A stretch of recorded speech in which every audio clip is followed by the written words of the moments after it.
So it's no secret that director behind the beloved series Metal Gear Solid, Hideo Kojima, was inspired by many classic movies and novels, that of which, combined with Kojima's brilliance, told a story that connected with the audience worldwide. But one movie in particular really shaped the series overall at its core foundations. Director John Carpenter has created some of the most influential films, often now considered cult classics, like Halloween, The Thing, but most notably the Escape duology, but in particular Escape from LA, since we covered Escape from New York quite a while back. So for anyone who is a big fan of the MGS series and watched these movies will instantly resonate with moments that closely all share the same resemblance. This doesn't just include Snake Plissken and many other characters which combined become multi-purposed in a thematic resonance of reflections of self through others.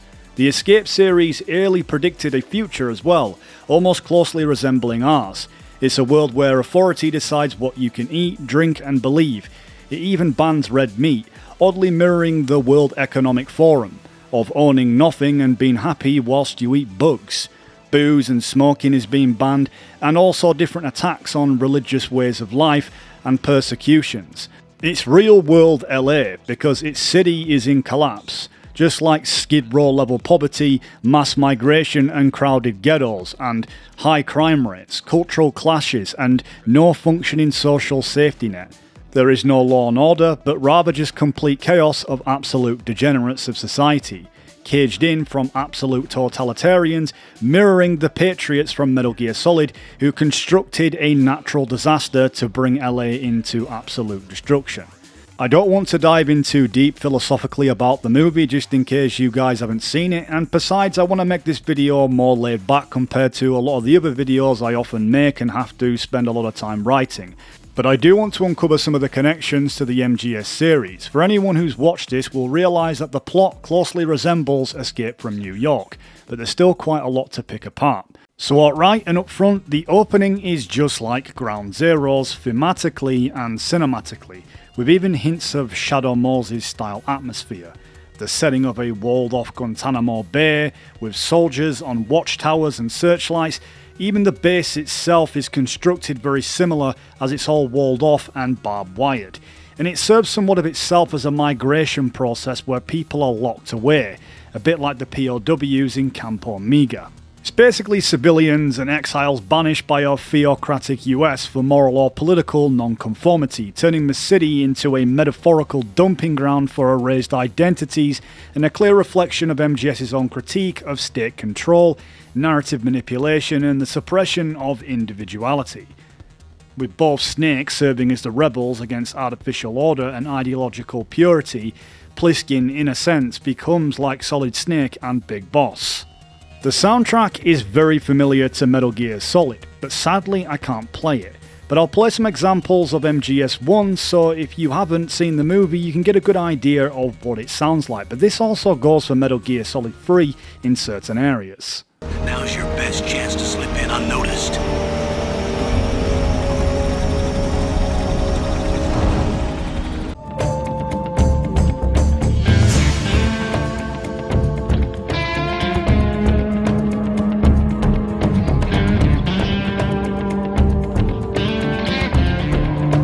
There's even a brief VR holographic segment that's in the movie. When Snake Plissken is confronted by the government, he's placed in what appears to be a physical encounter only to realise it's a virtual simulation. Interestingly, the elites or cabal who run the United States government will often use holographic projections to simulate environments that they may not even be in to fool the public's perception. This goes for also people that are not even there, but rather just holograms and projections created to suit the perfect simulation, something that also the antagonists use within the movie itself as well. But it closely resembles Metal Gear Solid, where characters like Snake and especially Raiden engage in VR missions that simulate combat and infiltration to the point where you can't even really tell the difference. Next is a character called Cuvero Jones, a Peruvian revolutionary and the film's main antagonist, essentially a parody of Che Guevara-style revolutionaries, similar to Big Boss in Peace Walker, who embodies this character. The thematics of revolutionaries fighting against superpowers or the Patriots, essentially this character acts as Big Boss. with high-tech weaponry capable of destroying major superpowers along with it. The movie shows us that the US government controls a satellite weapon capable of shutting down the entire planet's electronics with one command with EMP, essentially crippling the elite's power but not completely destroying it. Solid as Snake's plan in MGS2, a preconceived idea of setting off an EMP over Wall Street, feels very familiar to other antagonists within the MGS series which end up getting weapons that essentially are in the wrong hands. Snake Plissken acts like Solid Snake, who is used as a pawn by the Patriots to defeat Big Boss, but you can see how they serve the same purpose in essentially being the same character. The satellite weapon itself is contained in a black box, or rather a briefcase, something that we'd see in similarities in Metal Gear Solid 2 when the terrorists get their hands on a weapon that's capable of mass destruction. The eccentric weapons and gadgets are very Metal Gear. Some of the weapons are highly recognisable, such as the Colt pistol as well that we see Snake often use in Metal Gear Solid 3, as well as some guns that look very similar to what Snake carries in some of the soldiers in Metal Gear Solid 5. And this even goes for the decoy-style device that Snake uses at the end of the movie to trick the government. Decoys is something that we would see in Metal Gear Solid 5. In Escape from LA, the president's daughter, Utopia, acts as somewhat like a proxy to the boss, with resemblements that closely mirror the boss and her father being in the Philosophers. They symbolically share a family that ultimately are a high authority figure. Just like Utopia, the boss becomes public enemy number one after being considered somewhat of a hero and a great asset to the United States, now seen as traitors with no sense of honour. Utopia also resembles the boss's ideologies of a world without borders, a multicultural society free from one ruling ideology. She steals the black box, as the boss does with the Davy Crockett, to give to the antagonist. And then Plissken, aka Big Boss, is sent in by the government to try and eliminate her. So Snake is renowned for infiltration in many ways. In Escape from LA, unlike Escape from New York, sees Plissken arrive through a drone similar to Big Boss in MGS3.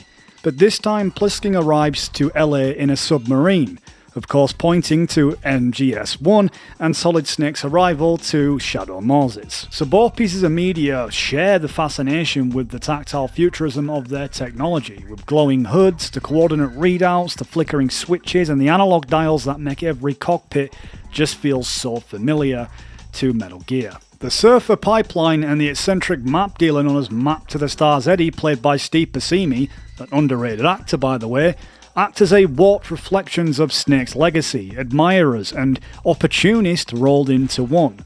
They see him the way that later characters in Metal Gear Solid see Big Boss, a living myth, a man whose reputation outgrew the man himself. Next we have the iconic bike chase where Snake sets chase after Cavaro Jones. The motorbike segment itself mirrors Metal Gear Solid 3 when Big Boss and Eva are given chase by a bunch of units. Same goes again in Metal Gear Solid 4 with Solid Snake. But it's in Metal Gear Solid 5 I personally believe that truly captures the essence of Kurt Russell's portrayal of Snake Plissken. The motorbike at the end of the game, whilst not the same as the one in the movie, resembles exactly the same thing. Then we come to probably one of the most eerie and disturbing parts of the movie with someone known as the Surgeon General. And most of his clients are Hollywood celebrities who've had surgeries throughout the years and are now falling to pieces essentially and need other people's body parts to reconstruct their faces that are falling apart.